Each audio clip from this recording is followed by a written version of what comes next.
बिस्मिल्लाहिर्रहमानिर्रहीम। अस्सलाम वालेकुम व्यूअर्स, कैसे हैं? सब खैरियत से हैं।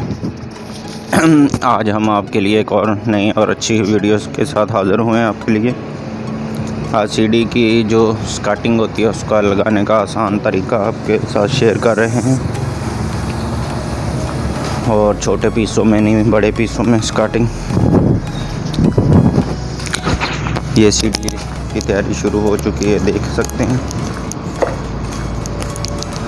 पहले मार्किंग की जा रही है, मार्किंग के बाद फिर उन्होंने कटिंग की, कटिंग के बाद स्टार्टिंग शुरू। अभी जो है ना वो स्टेप लगने शुरू कर दिए, और बहुत ही प्यारा काम किया जाएगा।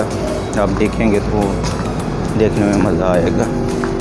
अगर आपने हमारे चैनल को सब्सक्राइब नहीं किया तो प्लीज़ सब्सक्राइब कर दिया करें, ताकि मज़ीद आने वाली वीडियो आप तक पहुंच सके। लाइक और शेयर ज़रूर किया करें।